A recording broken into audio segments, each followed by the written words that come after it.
हरे कृष्ण। पिछले अध्याय में चर्चा किए थे एकादशी क्या होता है और एकादशी के बारे में, एकादशी कैसे करना चाहिए, क्यों करना चाहिए, सारी बताया था। तो आज चर्चा करते कुछ गीता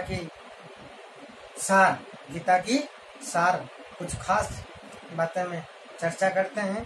तो उसमें से कुछ बातें हैं गीता के अंदर। हम शरीर नहीं है, आत्मा है जो शरीर के मरने पर भी नष्ट नहीं होती।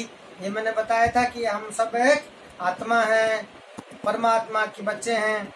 नियंत्रित मन जीव का सर्वश्रेष्ठ मित्र व अनियंत्रित मन उसका सबसे बड़ा शत्रु है। भगवान श्री कृष्ण संपूर्ण जगत के उत्पत्तिकर्ता, स्वामी एवं परम सत्य है। जीव का प्रत्येक कार्य भगवान श्री कृष्ण को समर्पित होना चाहिए। भगवान श्री कृष्ण को वास्तविकता में समझने वाला ही भगवान श्री कृष्ण के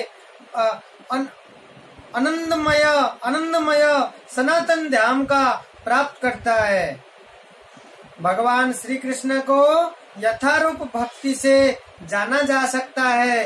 यथारूप भक्ति क्या है? वो यथारूप श्रीमद् भगवत गीता के द्वारा भगवान को जाना जा सकता है। मूर्ख, मायाप्रस्थ एवं आसुरिक भगवान श्री कृष्ण की शरण नहीं लेते। सदैव भगवान श्री कृष्ण के नाम का जप करो और उनको प्रणाम करो, उनकी पूजा करो व उनकी भक्त बनो। भगवान श्री कृष्ण की शरण लेने वाले व्यक्ति सभी पापों से मुक्ति हो जाता है। भगवत गीता की प्रचार करने वाला व्यक्ति भगवान श्री कृष्ण को सबसे प्रिय है। जब भगवान की चर्चा करते हैं, भगवान की प्रचार करते हैं, भगवान के बारे में बताते हैं, तो भगवान के सबसे प्रिय वही हैं। तो इसी तरीके से ये कुछ सार बातें हैं गीता के। और उसी तरीके से गंगा जल गीता जी से कल्याण मुक्ति। जिसने थोड़े भी गीता पढ़ ली, याद कर ली, थोड़ा गंगा जल आचमन कर लिया, यमराज के यहाँ उसका हिसाब नहीं चलता। और एक बात है, जब देह त्याग करते हैं तो भक्त लोग, तो यमराज नहीं आता उनको लेने के लिए। उनका शरीर लेने के लिए कौन आते हैं? गोलोक धाम से वो भक्त लोग आते हैं, भगवान के लोग आते हैं उनको लेने के लिए, जो भक्त हैं। तो यमराज उनके पास आता ही नहीं है। वो तो गीता थोड़ा सा पढ़ते ही उनकी यमराज के वहाँ खाता उड़ जाती है। और एक बात है, जिस घर में जिसने गीता भी पढ़ता हो, जो महामंत्र जपता हो, उसके आसपास की जीव जंतु के कान में भी लगता है तो उनके भी कल्याण हो जाती है, उनके भी भला हो जाती है। भगवान के वहाँ उसकी चर्चा होती है, खाता उड़ जाती है, भगवान के वहाँ उसकी चर्चा होती है। अंत ये भगवान के अवतार के 5वें श्लोक गीता अध्याय में 4 और 6 से 10 तक है। रोजाना पाठ करने से अंत काल में भगवान याद आते हैं। भयंकर पापी गंगा जल और गीता जी पाठ से भाग जाते हैं। अंत रोजाना गीता जी के पाठ करने से, गंगा जल का आचमन लेने से मुक्ति हो जाए, कल्याण हो जाए। इसी तरीके से गीता की सार की बातें हैं। तो परम यज्ञ स्वामी जी श्री राम स्वरूप दास जी महाराज के प्रवचन से एक बात है, कुछ भी लिखने से पहले ये कुछ ध्यान रखना जीवन के अंदर। कुछ भी लिखने से पहले भगवान का नाम ऊपर लिखने से भगवान पर जिम्मेदारी आ जाती है। कभी भी कुछ शुरुआत करें, सबसे पहले उनके नाम लेते हुए, उनको समर्पित करते हुए वो शुरुआत करें। जिम्मेदारी लेने से भगवान के लिखने पर भगवान पर जिम्मेदारी आ जाती है। जैसे सिंदूर बिना स्त्री का माथा सुना है अशुभ माना जाता है, ऐसे ही बिना भगवान का नाम लिखे हर चीज ही अधूरी है। तो उसी तरीके से अपने को ध्यान रखना है। तो अपने सनातन धर्म के अंदर 4 संप्रदाय है। संप्रदाय 4 होती है। 4 संप्रदाय क्या है? एक तो है कि ब्रह्मा संप्रदाय, और एक है कुमार संप्रदाय, और एक है रुद्र संप्रदाय, और एक है श्री संप्रदाय। तो इन सब को मिला करके हमारी सनातन धर्म है। तो इस धर्म की इसी तरीके से गीता की सारांश आगे सुनाते रहूंगा। तो आज एक छोटी सी कथा सुनाता हूँ। बहुत सुंदर कथा है। आपको सबको मालूम है, हर जगह पे आपने नाम सुना होगा, साक्षी गोपाल जी। साक्षी गोपाल, साक्षी गोपाल कहाँ है? जयपुर में राधा गोविंद देवी जी के बगल में भी साक्षी गोपाल है। कहते हैं गोविंद के दर्शन करने के बाद साक्षी गोपाल जी के दर्शन करते हुए निकलते हैं। बोले क्यों? कि गोविंद के में आया था गोपाल साखी, तो उसके उनके नाम साक्षी गोपाल क्यों है? साक्षी गोपाल नाम कैसे दिया गया? क्यों साक्षी गोपाल है? साक्षी गोपाल का मतलब क्या है? इसका रहस्य क्या है? तो साउथ के अंदर, साउथ बोले तो मतलब जगन्नाथपुरी, जगन्नाथपुरी एक 4 धाम से तीर्थ धाम से एक जगह है पुरी जगन्नाथ, जगन्नाथपुरी धाम। तो जगन्नाथपुरी से कुछ निकट दूर साक्षी गोपाल जी के मंदिर है, प्रकट हुए थे। वो मंदिर क्यों बना था, उसके कारण क्या है, एक गांव के इसका कहानी बताता हूँ। बहुत सुंदर कथा है, ध्यान से सुनना, बहुत इंटरेस्टिंग है। तो एक गांव के अंदर एक सेठ थे। तो वो सेठ ने एक दिन सोचा, भक्त थे वो, उन्होंने सोचा कि आज गोपाल के दर्शन करने चलते हैं। गोपाल कहाँ थे? वृंदावन में। वृंदावन साक्षी गोपाल पुरी से मतलब वृंदावन जाते थे।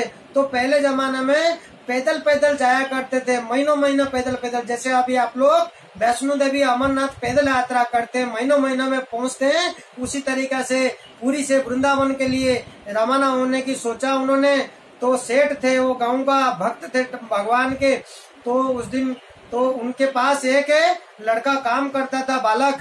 तो उन्होंने को बोले मैं साक्षी गोपाल जी के चल रहा हूँ दर्शन करने वृंदावन, तू भी चल रहा है क्या? वो भी बालक तैयार हो गया, कहले चलो साथ में चलते हैं। तो साथ में पैदल चलते हैं तो कोई तो एक जने चाहिए ना। तो जो काम कर रहा था वो लड़के को साथ में लेकर के निकल गए। निकलते निकलते पहुंचते पहुंचते बहुत दिन लगा। बहुत दिन लगने के बाद जब मंदिर प्रांगण में पहुंचे, दर्शन किए, लौटते वक्त तो महीनों महीने लगता था। तो वहाँ जब पहुंचने के बाद उनके तबीयत बहुत खराब हो गई। वहाँ पे पैदल चल के गए, आंधी तूफान बारिश धूप सब सहन करते हुए वहाँ पहुंचे। तो वो थोड़ी सी उनकी उम्र थी, तो उनके तबीयत बहुत तेज खराब हो गई। कुछ दिन वहीं पड़े रहे। वो जो लड़का साथ में था उनका पूरा देखभाल किया उसने, हर समय हर दम उनके सेठ जी का पूरा एकदम देखभाल करके उनके जब बिल्कुल ध्यान रखा। और उसने उनके सेवा में इतना खुश हुए। तबीयत खराब के टाइम पे किसने कोई सहारा बनता है कि कोई भी उसके हेल्प करता है, तो वो एकदम शुक्रगुजार की जैसे वो तहे दिल से कुछ ऐसी उसके लिए आशीर्वाद निकलती है। तो उस लड़के को सेवा करते टाइम पे उनको बोले यार मैं मतलब तेरे सेवा में बहुत प्रसन्न हूँ। तो मेरे एक मन में एक बात आ रही है, तो मेरे एक लड़की है, मेरे एक बेटी है, तो मैं ब्याह करूंगा तेरे साथ, तेरे को ही ब्याह दूंगा। तो उसने सुनकर के अचानक एकदम घबरा गया। बोले सेठ जी आप क्या बात कर रहे हो? कहाँ आप हो? कहाँ मैं गरीब परिवार से हूँ, ये कैसे संभव है? आपकी जात ऊंची जात और मैं नीच जात का हूँ, कैसे संभव है? ये तो नहीं हो सकता सेठ जी, ये तो कैसे मैं कर सकता हूँ? तो बोले नहीं कोई बात नहीं, मैं वचन देता हूँ तेरे को, मैं वचन देता हूँ मेरी बेटी से ही ब्याह करूंगा। तो फिर जिस दिन थोड़े दिनों के बाद उनकी तबीयत ठीक हो गई। तो वहां से वृंदावन से तो ये बात कहाँ हो रही थी? गोपाल जी के सामने, गोपाल भगवान जी के सामने हो रही थी। ठीक होने के बाद मंदिर से निकल गए, निकल करके आकर के गांव पहुंचे। गांव पहुंचने के बाद जब आकर के वो घर पे बताए कि मैंने ऐसे ऐसे, वो लड़के मेरी सेवा करने के बाद मैंने उसको वचन दे दिया कि बेटी की ब्याह उसके साथ करवाएंगे। तो घर वाले तो सुन करके एकदम गुस्सा करने लग गए। बोले ये आपने क्या करके, ये हो ही नहीं सकता। सारे नाराज हो गए। तो ये बहुत मतलब विचलती समस्या में पड़ गए। तो बोले क्या करूं, मैंने तो वचन दे दिया। तो कुछ दिनों के बाद वो लड़का आता है कि आप प्रभु आपने कहा था कि वो ब्याह देने के लिए। तो सेठ जी को पूछता है। तो तो बोले नहीं नहीं, किसने कहा, कब कहा, क्या कहा। वो घबराते हुए, घर की समस्या देखते हुए तो इस तरीके से उन्होंने टाल दिए। उस लड़के ने कहा ऐसे कैसे आप कह रहे हो सेठ जी, आप अपने आप को धोखा दे रहे हो, झूठ बोल रहे हो, ऐसा तो हो ही नहीं सकता, मैं प्रूव करूंगा, आपने आप झूठ कैसे बोल रहे हो, ये सत्य बात है। तो इन्होंने ये सोचा, तो उस लड़के ने सोचा कि मैं प्रूव करके ही रहूंगा। तो ये सुन करके तो उन्होंने क्या किया, उस लड़के ने तो जा करके गांव में बोला सबको, बोले ऐसे हो ही नहीं सकता। गांव में फिर वो सारा हल्ला हो गया।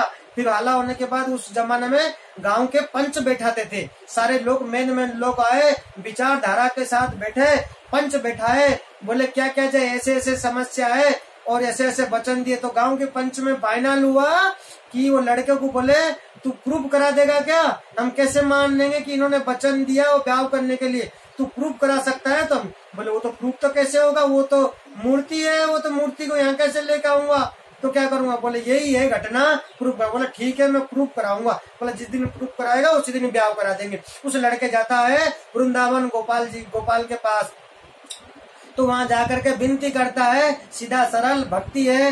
तो भगवान उस टाइम आसमान से मतलब ऐसे आवाज करते हैं, आसमान मार्ग से आवाज होती है।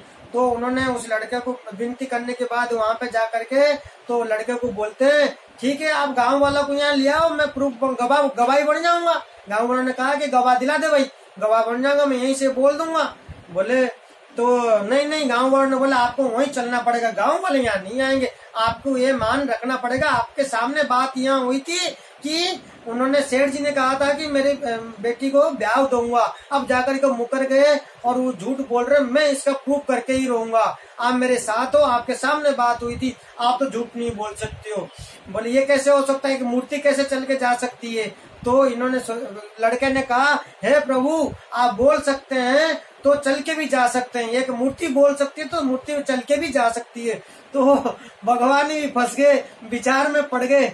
बोले अच्छा ठीक है मेरी एक शर्त है, तू आगे आगे चलना, मैं तेरे पीछे पीछे चलूंगा, मुझे कभी पलट के देखना मत, पलट के देख लिया मैं और नहीं जाऊंगा, ये ध्यान रखना तेरे। बोले ठीक है भगवान। तो इसने राजी हो गया। बोले ये लड़का बोला कि कैसे पता चलेगा मुझे। बोले मेरे घुंघरू बजता रहेगा तो आगे चलते रहना, मैं तेरे पीछे पीछे चलता रहूंगा। तो चलते चलते चलते जैसे गांव का निकट होने को आया, थोड़े गांव का निकट था, लेकिन पहले से वो थोड़ा घुंघरू का आवाज कम सुनाई दी इसको। इसने इससे राय नहीं गया, पता नहीं बोला आ रहे नहीं आ रहे, इतना दिन हो गया नहीं पहुंचेंगे तो मेरा तो बेइज्जती हो जाएगी, तो ये कहीं सच में आ रहे हैं कि नहीं आ रहे हैं। जैसे पलट के देखा मूर्ति वहीं रुक गई, मूर्ति वहीं बन गया। देख के हैरान हो गए, सारे गांव वालों को बुलाया गया, देखो मेरे साथ आए थे अब यहीं रह गए, यही गोपाल है, यही साक्षी गोपाल है। आज भी वो पूरी से दूर से थोड़े से दूर वो निकट में साक्षी गोपाल की मंदिर है, वो प्रसिद्ध है और शास्त्र में भी लिखा हुआ है, और वहाँ साक्षी गोपाल पूजा आज भी होती है। और वो जब पंच बुलाया गया, गांव बुलाया गया, साक्षी गोपाल सत्य में यहीं आए हुए हैं, ये सारे बातें आवाज हुई है। उसके बाद वो बेटी को ब्याह दिया, इसी तरीके से उनका नाम साक्षी गोपाल है। तो हमेशा गोपाल और भगवान इसी तरीके से भक्तों के हमेशा साथ देते हैं, और हमेशा देखो किसी तरीके से साक्षी गोपाल अभी भी वो वहाँ विराजमान है। तो आगे बताता हूँ और कुछ बातें। हरे कृष्णा।